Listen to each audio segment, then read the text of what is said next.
Welcome class 11। Welcome. हम लोग chapter 2 करेंगे आज। ओके,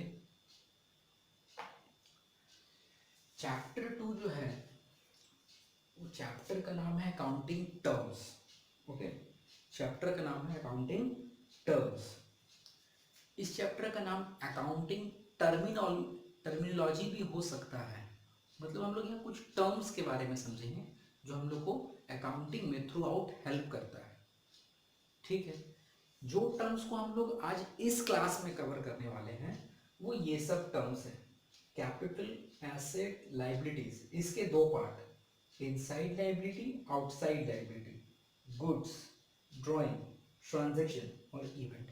ये 7 टर्म्स को हम लोग पहले इस वीडियो में कवर करेंगे। टोटल 25 टर्म्स के बारे में मैं जिक्र करूंगा इस वीडियो में। ये 7 टर्म्स आपको क्लियर होगा एक बहुत ही अच्छे एग्जाम्पल के साथ। तो ध्यान रहे और नजर पूरा वीडियो पे बना रहे। चलिए मैं एग्जाम्पल लेकर ये 7 टर्म्स को कवर करूंगा। सपोज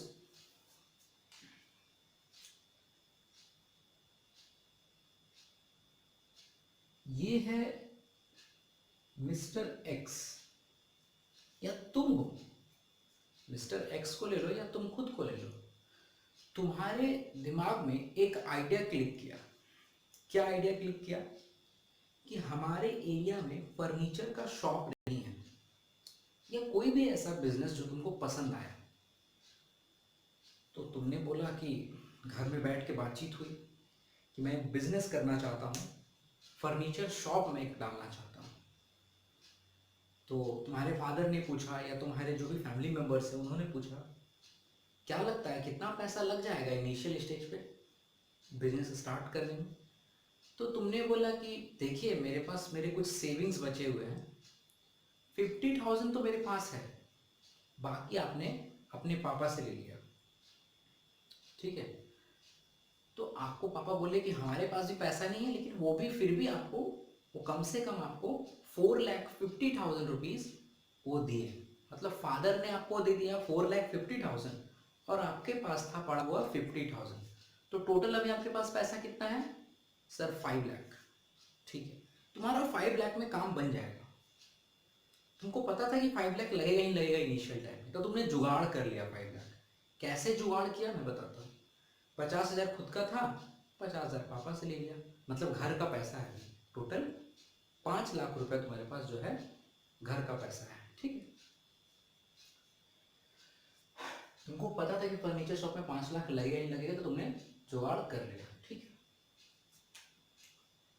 तुमने क्या किया, एक शॉप लिया। एक जो है तुमने शॉप लिया, एक तुमने शॉप ले लिया। ठीक है, ये शॉप को हम ऐसे बोल देंगे, ये शॉप को हम ऐसे बोल देते हैं बिल्डिंग। देखो तुम्हारे पास टोटल 5 लाख रुपीस था, कुछ तुमने पापा से लिया था, कुछ तुम्हारे पास था। तो तुमने एक बिल्डिंग लिया जो तुम्हारा फर्नीचर शॉप होगा। ओके, तो बिल्डिंग कितने का हो गया? वो बिल्डिंग तुमको पड़ गया 2 लाख का। चलो दुकान तो खरीद लिया, बिल्डिंग तुमने खरीद लिया 2 लाख का। ठीक, अभी भी तुम्हारे पास कितना पड़ा हुआ है? 3 लाख। तो तुम क्या कर रहे हो? ट्रेडिंग का काम कर रहे हो, मतलब परचेज करोगे और सेल करोगे, मैन्युफैक्चरिंग नहीं करोगे। तो तुम्हें क्या खरीदना होगा? फर्नीचर शॉप है तो सोफा, चेयर, टेबल ये सब खरीदना होगा। ठीक है सर, जो चीज़ में हम डील करते हैं ना उसको गुड्स बोलते हैं या फिर स्टॉक बोलते हैं। जो चीज़ का मेरा बिजनेस है, जो मैं बेचूंगा, जो चीज़ें मैं सेल करूंगा उसको गुड्स बोलते हैं या फिर स्टॉक बोलते हैं। तो तुमने स्टॉक ले लिया, करीब 1 लाख का तुमने दुकान में सामान सजा दिया। ठीक, 3 लाख खत्म हो चुका है, 5 लाख में 3 लाख खत्म हो चुका है। स्टॉक क्या चीज होता है जिसमें बिजनेस डील करता है? मेडिकल शॉप होता तो मेडिसिन स्टॉक कहलाता। हाँ सर, अगर गारमेंट्स का शॉप होता तो क्लोथ, साड़ी ये सब स्टॉक कहलाता। ठीक है सर, 5 लाख में 3 लाख रुपया यूज हो चुका है, क्योंकि अब शॉप है तो तुमको रखोगे कहाँ? काउंटर जो बनाओगे, तुम अपने बैठने के लिए काउंटर बनाओगे ना, पैसा वैसा रखोगे कहाँ? तो तुमने बैठने के लिए काउंटर बनाया है बड़ा सा, जहाँ तुम खुद बैठोगे। फर्नीचर का शॉप है तुम्हारा, लेकिन खुद के लिए, मतलब बिजनेस के लिए तुमने क्या किया, एक काउंटर बनाया है जहाँ पे तुम बैठोगे, बिलिंग वगैरह करोगे। तो वो क्या है? फर्नीचर।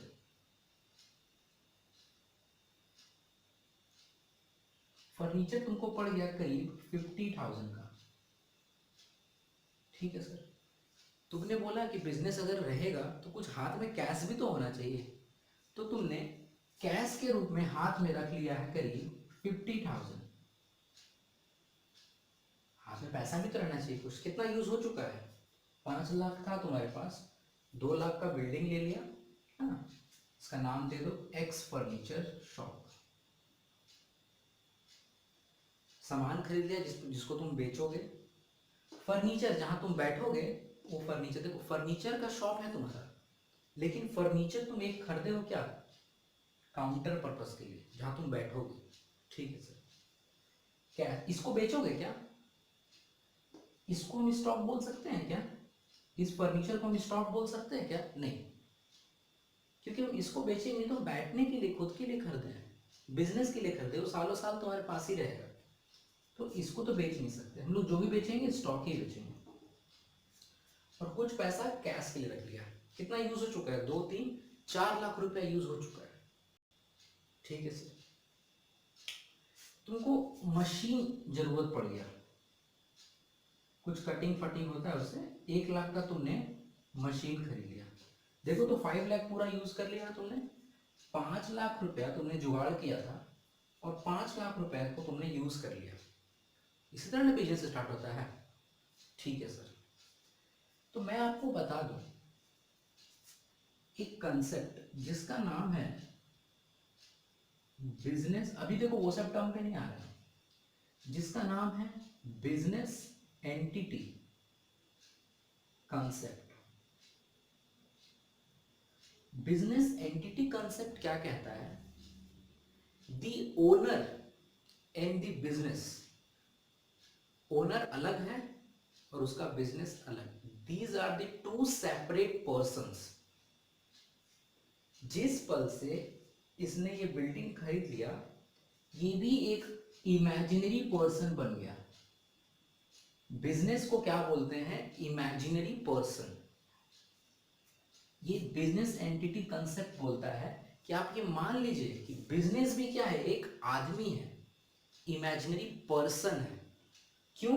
ये कंसेप्ट बोलता है, अगर ये कंसेप्ट नहीं करोगे तो अकाउंटिंग नहीं कर पाओगे। बिजनेस एंटिटी कंसेप्ट यही करता है कि let's assume the owner and his business are the two separate persons. हाँ सर, हमने एज्यूम कर लिया। देखो कंसेप्ट बहुत सारा हम पढ़ाएंगे, आज हमने ये पहला कंसेप्ट पढ़ा दिए, बिजनेस एंटिटी कंसेप्ट, जो बोलता है कि आपको एज्यूम करना होगा कि the business and the owner are the two separate person. चलो मान लीजिए, इस कंसेप्ट को मान लीजिए। क्लियर?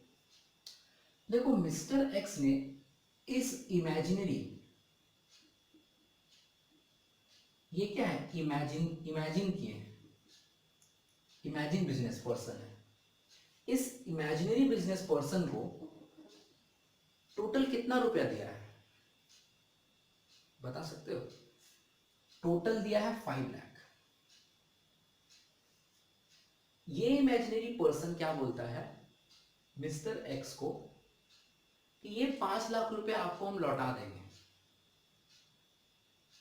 क्योंकि दोनों अलग अलग व्यक्ति हो गए ना। तो ये इमेजिनरी पर्सन बोलता है कि आपको हम आपका 5 लाख रुपया लौटा देंगे। तो मुझे बता सकते हो कि ये सब अब किसका है? ये सब चीजें अब किसका है? इसका है, क्योंकि ये क्या बोल रहा है कि आपको हम पैसा लौटा देंगे। पहला पॉइंट समझाने जा रहे हैं, कैपिटल। कैपिटल मतलब पूंजी या फिर ओनर्स फंड। कैपिटल मतलब पूंजी कितना बिजनेस में लगा है। देखो 5 लाख रुपया लगा है, 5 लाख अब किसका हो गया? ये सब किसका है? इस इमेजिनरी बिजनेस का, पर्सन का है। क्योंकि ये क्या बोल रहा है कि आपको हम पैसा लौटा देंगे। तो 5 लाख इज माई कैपिटल। ठीक है सर, हल्का सा समझ में आया है। एसेट्स, एसेट्स मतलब होता है एसेट, अगर डिफाइन छोटा में करें तो asset is what business owns. Business का जो प्रॉपर्टी है, ओनर का नहीं, जो बिजनेस का प्रॉपर्टी है उसको एसेट्स बोलते हैं, which must be measurable into money. तो इस बिजनेस का एसेट्स क्या क्या है, ये है। क्या ये मिस्टर एक्स का एसेट है? नहीं, मिस्टर एक्स का एसेट नहीं है। अब ये बिजनेस का एसेट है, क्योंकि बिजनेस बोला है कि 5 लाख रुपए जो तुम दिए हो ओनर, मेरे माई बाप, आपको मैं लौटा दूंगा, और उस 5 लाख को कैपिटल बोला जाता है। और ये सब जो प्रॉपर्टी है किसका है? बिजनेस का है। इन सब को क्या बोलेंगे? एसेट्स बोलेंगे। बिजनेस का ये एसेट्स है। ठीक है सर, हल्का हल्का समझ में आया। कैपिटल और एसेट थोड़ा थोड़ा समझ में आया सर। इसको थोड़ा सा और हम आगे पढ़ते पढ़ते और ही बताएंगे चीजें। एक बार डिफाइन कर सकते हैं capital. Capital means owner's fund, whatever the amount the owner has invested in the business, total amount is called capital। तो x ने इस इंसान को कितना रुपया टोटल दिया है? तो सर 5 लाख रुपया दिया था, जिससे बिजनेस ने ये सब अपना एसेट बनाया है। तो ओनर एसेट्स का कौन है? ये है। और ये क्या है? ये कर्ज लिया है, किससे? इससे। तो बिजनेस इज लाइबल टू पे टू ओनर। बिजनेस क्या है? लाइबल है कि वो पेमेंट करेगा किसको? एक्स को 5 लाख रुपीस। ठीक है सर, और ये 5 लाख रुपीस क्या है? बिजनेस का कैपिटल है। हल्का हल्का बात समझ में आ रहा है सर। लाइबिलिटी, लाइबिलिटी को बोला जाए तो कर्ज, बिजनेस का कर्ज। तो इस इमेजिनरी पर्सन का कर्ज क्या है, बताओगे मेरे को? सर ओनर को पैसा देना है 5 लाख। हाँ, लाइबिलिटी जो है बिजनेस का कर्ज। तो पहला बिजनेस का कर्ज है वो 5 लाख, जिसको हम क्या बोलते हैं? Inside liability. बिजनेस का इनसाइड लाइबिलिटी क्या है? ये कैपिटल। बिजनेस अपने ओनर को पैसा देगा, ये बिजनेस का इनसाइड लाइबिलिटी है। इस बिजनेस में देखो तो कुछ आउटसाइड लाइबिलिटी भी है क्या? क्या बिजनेस ने कहीं बाहर से लोन लिया है? किसी फ्रेंड से लोन लिया है? बिजनेस के बाहर कहीं लोन लिया है? नहीं सर, बैंक लोन तो नहीं दिख रहा, ना ही फ्रेंड लोन दिख रहा। मतलब बिजनेस का आउटसाइड लायबिलिटी क्या होता है? बैंक से अगर तुम लोन लोगे या किसी फ्रेंड से लोन लोगे, तो ये लोग कौन है? बाहरी लोग हैं। बिजनेस अगर इन लोगों से लोन लेगा, बैंक से या फ्रेंड से, तो उसको हम लोग बोलते हैं आउटसाइड लायबिलिटी। और बिजनेस का इनसाइड लायबिलिटी क्या है? कैपिटल। तो बिजनेस का कर्ज, ठीक है। लायबिलिटी को कैसे डिफाइन किया है? लायबिलिटी को बोलता है, liability means the obligations of the business। liability means the obligations of the business which must be measurable into money। liability क्या है? obligations है बिजनेस का। इस इंसान का, इस बिजनेस का पहला ऑब्लिगेशन क्या है? इनसाइड लायबिलिटी, मतलब अपने ओनर को पैसा लौटाना। और इनसाइड लायबिलिटी का नाम क्या होता है? कैपिटल। बिजनेस बोलता है, क्योंकि हम लोग दो अलग अलग पर्सन हैं, तो बिजनेस बोल रहा है कि हम आपको पैसा लौटा देंगे, कैपिटल आपको हम लौटा देंगे मिस्टर एक्स, जो आपने हम पे लगाया है। ठीक है। आउटसाइड लायबिलिटी तो कुछ था ही नहीं। इस बिजनेस को खड़ा करने में कोई तरह का लोन बाहर से नहीं लिया गया था, तो इस बिजनेस का कोई आउटसाइड लायबिलिटी अभी है नहीं। गुड्स, सर क्लियर है, कई बार आप बता चुके हैं। गुड्स मतलब वो चीजें जिसमें बिजनेस डील कर रही है, मतलब stock. Goods is equal to stock भी बोला जा सकता है, इसको भी बताने का हमको जरूरत नहीं है। ड्राइंग्स देखो क्या है, ड्राइंग्स देखो, मान के चलो मिस्टर एक्स, क्योंकि ओनर है इस बिजनेस का, इसको एक सोफा का जरूरत पड़ गया। तो क्योंकि इसका खुद का बिजनेस है, गया एक सोफा अपनी दुकान से उठा के घर में भिजवा दिया। तो when owner withdraw something from the business, something मतलब कुछ भी ड्रॉ कर सकता है, ये स्टॉक घर ले जा सकता है, कैश भी ले जा सकता है घर। ध्यान से सुनो, when owner withdraw something from the business for his personal use, for his personal use. तो ये क्या होगा, ड्राइंग। बिजनेस इसको जाने देगा क्या? नहीं, क्योंकि बिजनेस क्या है, बोलेगा रुको रुको ओनर, मानते हैं तुम ओनर हो, लेकिन भूलो मत हम लोग दोनों अलग अलग हैं, तुम जो ले जा रहे हो तुमको देना पड़ेगा।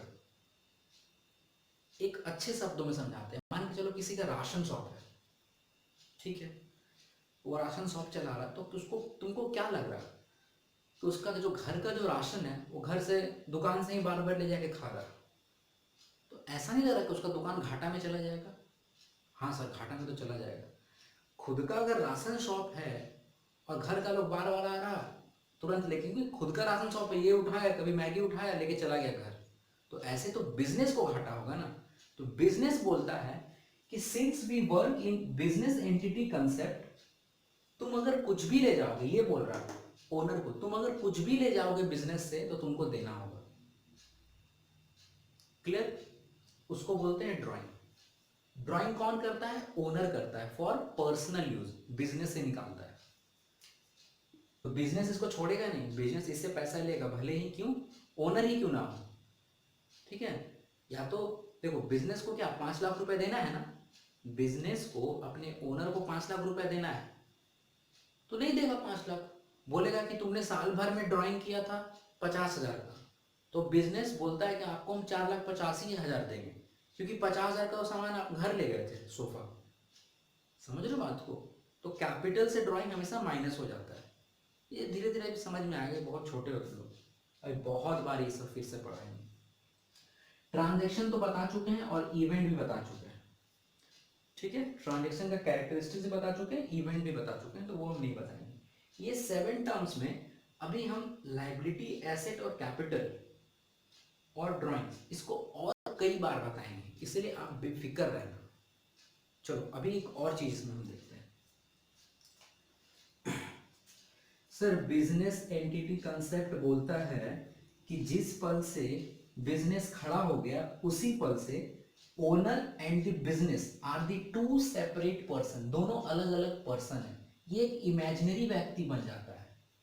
तो ओनर ने बिजनेस को क्या दिया, 5 लाख रुपीज दिया, तो बिजनेस बोलता है कि हे भगवान, हे मेरे करता धरता, मैं आपसे 5 लाख रुपया तो लिया हूं, मैं आपको ये लौटा दूंगा, और इस 5 लाख को क्या बोलते हैं, कैपिटल। और ये बिजनेस का क्या है, इनसाइड लायबिलिटी है, बिजनेस का ये एक तरह का कर्ज है, क्योंकि बिजनेस बोल रहा है कि मैं आपको लौटा दूंगा ओनर को। तो इनसाइड लायबिलिटी में सिर्फ और सिर्फ कैपिटल ही आता है, इनसाइड लायबिलिटी ऑफ बिजनेस में सिर्फ और सिर्फ कैपिटल ही आता है, ओनर्स फंड भी इसको बोलते हैं, ठीक है। बिजनेस क्यों इसको दिया 5 लाख रुपया, क्योंकि ये सब जो चीजें हैं ना अब बिजनेस का हो गया है, टोटल 5 लाख का चीज अब बिजनेस का हो गया है। तो ये बिजनेस का क्या है, एसेट। एसेट का definition, asset are those property of the business which are owned and control by the business.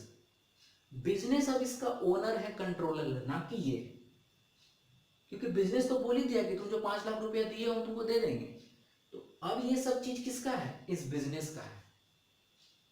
Clear sir? हाँ, समझ में आ रहा है थोड़ा थोड़ा कि एसेट क्या चीज होता है।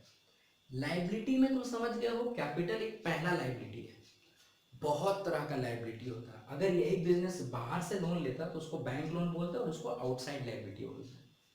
समझ में आया सर? लायबिलिटी का डेफिनेशन अगर देखा जाए तो liability are the obligations of business. Liability क्या है, बिजनेस का ऑब्लिगेशंस है, ऑब्लिगेशंस मतलब कर्ज या उसका कर्तव्य है। 5 लाख रुपए लिया था वो लौटाएगा, किसी और से पैसा लिया रहता तो भी लौटाता, तो ये सब क्या है, बिजनेस का एक तरह का कर्ज है। गुड्स क्लियर है, जिसमें बिजनेस डील करती है, जिस प्रोडक्ट पे परचेज सेल होता है उसको गुड्स बोलते हैं। ड्राइंग्स हम बता दिए, कुछ भी ओनर अपने बिजनेस से निकालेगा फॉर द पर्सनल यूज तो उसको ड्राइंग्स बोलते हैं। ट्रांजैक्शन और इवेंट हम पहले बता चुके हैं, तो ये 7 टर्म्स अभी हमने इसमें कवर किया है, ठीक है। देखो, तुमको एक और बात हमको बताना है, कंसेप्ट तो हम बहुत सारा सिखाएंगे, अभी सिर्फ एक ही कंसेप्ट सीखे हो, बिजनेस एंटिटी कंसेप्ट। तुम लोग को हम दिखाते हैं एक चीज, बैलेंस शीट देख लो कैसा होता है। आज पहली बार बैलेंस शीट ऐसा होता है। ये बैलेंस शीट किसका होता है? बिजनेस का होता है। ये जो बैलेंस शीट है ना, बिजनेस का होता है और कुछ ऐसा होता है।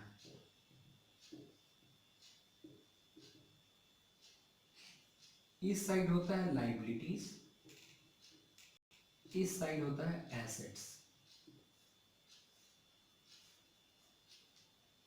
बैलेंस शीट किसका बनता है? बिजनेस का। तुमको काम किसका करना है? मिस्टर एक्स का नहीं करना है तुमको अकाउंटिंग, तुमको बिजनेस का अकाउंटिंग करना है। तो बिजनेस का एसेट्स क्या है सर? ये सब। तो बिजनेस का प्रॉपर्टी क्या हो गया? बिल्डिंग हो गया सर, फर्नीचर हो गया सर, स्टॉक हो गया सर, कैश गल्ला में पड़ा हुआ है, मशीन भी एक खरीदा था कटिंग वटिंग के लिए। तो सर ये सब क्या है? बिजनेस का प्रॉपर्टी है सर, ये सब बिजनेस का प्रॉपर्टी है। कैश कितना हो गया? 50,000। मशीन कितना हो गया? 1,00,000। तो बिजनेस का ये प्रॉपर्टी कैसे बना था? बिजनेस कहाँ से ये सब प्रॉपर्टी खड़ा किया? किसी से तो पैसा लिया होगा, तो कोई तो लाइबिलिटी होगा सर। हाँ सर, है ना। इनसाइड लाइबिलिटी है एक, इनसाइड लाइबिलिटी, जिसका नाम क्या है? कैपिटल। कितना का? 5,00,000 रुपया लिया था बिजनेस ओनर से, तब जाके ये सब प्रॉपर्टी वो बना पाया। तो लाइबिलिटी साइड में हम कैपिटल लिखे। Is there any outside liability? Outside liability कुछ है? नहीं, नीड है। देखो तो बैलेंस शीट मेरा मैच हो रहा दोनों तरफ। इधर भी 5,00,000, इधर भी 5,00,000। डबल लाइन से क्रॉस करते हैं, इसे नीचे डबल लाइन से। 5,00,000 का कर्ज है बिजनेस के ऊपर और 5,00,000 का प्रॉपर्टी बनाया है। 5,00,000 का कर्ज है बिजनेस के ऊपर, capital is a liability, inside liability, और 5,00,000 का बिजनेस प्रॉपर्टी भी खड़ा कर लिया। बिजनेस एंटिटी कंसेप्ट क्यों ऐसे बोलता है कि आपको ये मान लेना है, अकाउंटिंग करते वक्त आपको ये मान लेना है कि business and the owner are two separate person. ये क्यों ऐसा बोलता होगा ये कंसेप्ट? ताकि आप बिजनेस का जो काम कर रहे हो उसमें कोई तरह का आप मैनिपुलेशन ना करो। मान के चलो तुम्हारा ही ये फर्नीचर का शॉप है और तुम ही चार्टर्ड अकाउंटेंट हो, तो तुम अगर घर पे सोफा ला रहे हो, चेयर ला रहे हो, उसका हिसाब नहीं लिखोगे कि तुमने ड्राइंग्स किया है, तो तुम्हारा बिजनेस का जो साल भर का जो इंफॉर्मेशन है वो गलत होगा, प्रॉफिट तुम गलत निकालोगे क्योंकि तुमने बिजनेस का चीज को यूज किया। इसीलिए अकाउंटिंग करने से सबसे पहले बोला जाता है कि आपको ये एज्यूम कर लेना है कि business and the business and the owner are the two separate person. Business has two types of liabilities: inside liability, outside liability. Inside liability includes capital, whether outside liability includes bank loan, friend loan, कहीं से भी बाहर से business का जो loan लेते हैं हम लोग वो। और ये सब क्या है? Assets. Assets is the property which are owned and control by the business. ये 5,00,000 रुपया कर्ज लेकर बिजनेस ने अपना ये सब प्रॉपर्टी खड़ा किया है। क्लियर? तो ये 7 पॉइंट इस वीडियो में हमने कवर किया। टोटल 25 टर्म्स तुम लोगों को पढ़ाएंगे और चैप्टर 2 खत्म हो जाएगा। देखो अभी जितना भी इनिशियल वीडियोस जाएगा ना, बहुत थ्योरेटिकल जाएगा, बहुत थ्योरी है। न्यूमेरिकल हम लोग बहुत लेट से करेंगे क्योंकि बिना थ्योरी पढ़ाए न्यूमेरिकल कर नहीं सकता, और जितना अच्छा थ्योरी समझोगे उतना ही अच्छा न्यूमेरिकल कर पाओगे, अकाउंटिंग कर पाओगे। चलो नेक्स्ट वीडियो में आपको हम करीब 10 टर्म्स, टोटल 10 टर्म्स हम समझाएंगे। छोटा छोटा वो सब टर्म है, जो इंपॉर्टेंट टर्म था यही सब है। चलो नेक्स्ट वीडियो में हम लोग 10 टर्म के साथ मिलेंगे कम से कम। टोटल 25 टर्म है, तो 3 लेक्चर में मेरा ये चैप्टर 2 खत्म हो जाएगा। Bye, take care.